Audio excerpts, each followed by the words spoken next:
Hey guys, welcome to my best of November post. This month I have 6 books that I gave 5 stars to. I apologize, I'm going to adjust this a little bit here. I'll just go ahead and start going through them. The first one was an audiobook, and that was When Diplomat Rishi by Sandhya Menon. And this one was a contemporary fiction, like young adult romance kind of thing. So I guess contemporary young adult romance.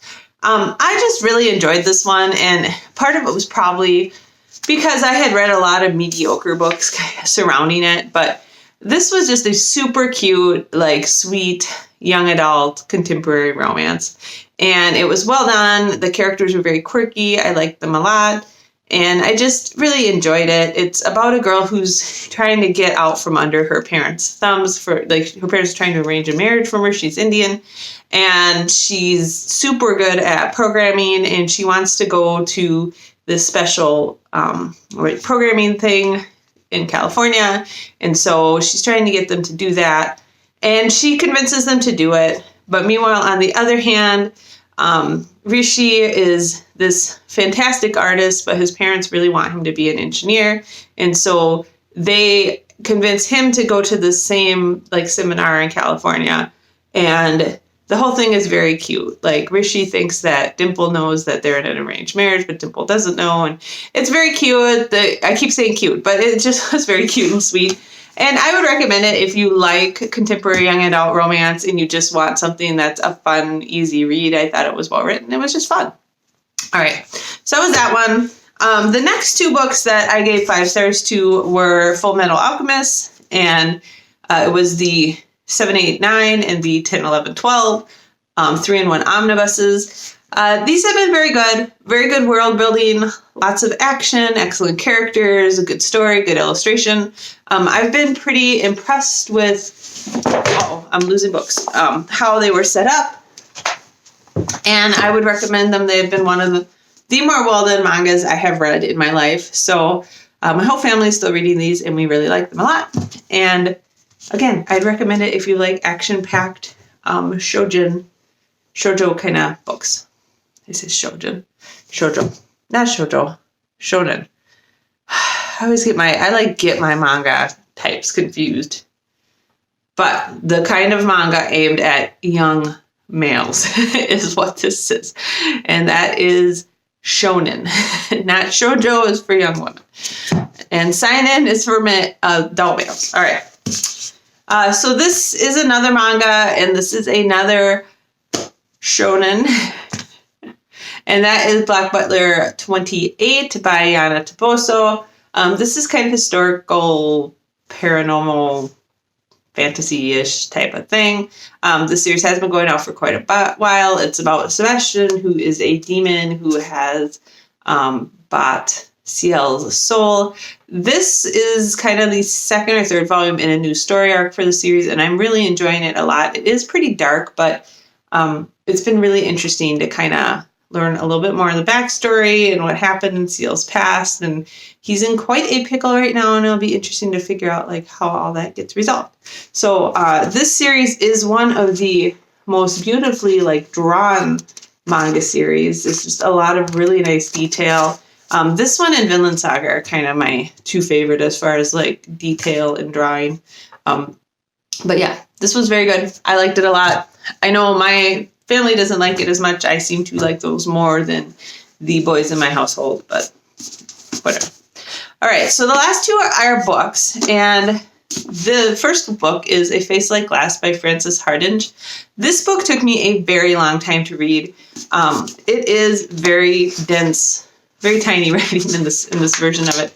It is very dense, lots of description, but it was really cool. I just thought it was one of the most creative, unique things that I have read in a long time. It takes place on kind of an alternate Earth where all of these characters live underground. So they all live in an underground world, and it's an underground world where people are the most superb artisans ever, to the point where their art is magical, right? So we're talking people who make wines and cheeses and perfumes and all of these things, right? And the people on the surface world will just pay tons of money and do tons of things to get these really superb items from these underworld citizens. And the story itself is about a girl named Neverfell, who is found as an orphan down there by an artisan cheesemaker. And she has facial expressions like you and me would have facial expressions. But that's really rare. So the people in this underground world are only taught one or two faces at birth. And so the people around them like wear masks with one or two faces so that the babies never learn more than a couple of facial expressions. And there's people called face smiths that can teach people new facial expressions. But when Neverfell shows up and she has a dynamic face that changes facial expressions like, you or me would be used to, it's just crazy. Like they can't handle it. Like they're not used to seeing somebody with this many facial expressions. And the fact that she could do this and some of the things she gets involved with ends up kind of uprooting their like whole society. So it was really cool, very interesting. The description in here is amazing. It's just absolutely magical. Parts of it kind of remind me a little bit of like Catherine M. Valente's like very magical, like a sparkling writing style, I would almost say. It was just very cool, and I definitely want to pick up some more books by Hardinge. I will say this was a slow read for me. I think it took me, like I usually read 3 to 5 books a week, and I think it took me a week and a half to just read this book. But it was very enjoyable, and I really liked it. And I would highly recommend it if you are looking for a really creative fantasy that's very thought-provoking. It's very, very intriguing. So I love that book. All right. And this one, I actually gave 4.5 stars, but it surprised me enough that I thought I would just go ahead and mention it. And that is Refraction by Naomi Hughes. I think this either just came out or it's going to be coming out shortly. This one really surprised me about just like how readable it was and how engaged I was in it. So this is about a boy. What is his name again? Marty. So Marty remembers Earth before this big alien ship came over and like shattered society. And what happened was somehow something these aliens did turned any reflective surface into a portal for monsters. So like a mirror or glass or even water, like monsters can come through those things. And so society is set up in a way now that there are no reflective surfaces and people live on this like small island and they're trying to survive. Well, Marty wants to get back to his brother who's in another part of the world, so he desperately wants to get off this island and try to make it through this landscape of monsters that is our new Earth and find his brother. And he ends up, well, I'm not going to say too much more than that. But this book, like, I could not put it down. It was so well written. It was such a fast read for me. And there's so many, like, completely surprising twists and turns in it. The end, I do think I think at parts it was a little bit like far-fetched. You're like, okay. Because about midway through the book, things go a direction that I don't think anybody would ever see coming. Like it was completely out of left field. But I really liked it. And I just thought it was so well written, so fast-paced, and just so like unexpected. I had to talk about it because if you see this and you like kind of weird sci-fi thriller things, I think you'd really enjoy this. And it's not going to be what you think it is because it's just so unexpected what happens. I really like that. I like books that surprise me. They are few and far between. I mean, I just read so much that a lot of books I can predict pretty readily.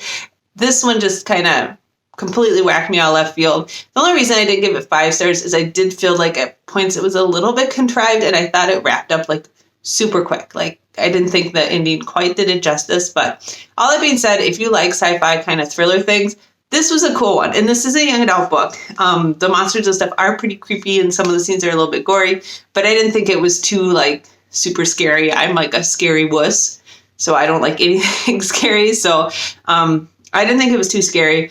I really liked it. I would highly recommend it if you're interested in sci-fi stuff.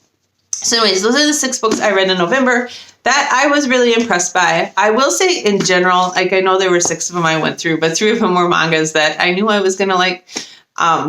In general, I was doing a lot of the Audible escapes and I was kind of unimpressed with a lot of those. So I maybe had a slower month of reading, and some of the review books I read were also somewhat disappointing. So this was not like a stellar reading month for me.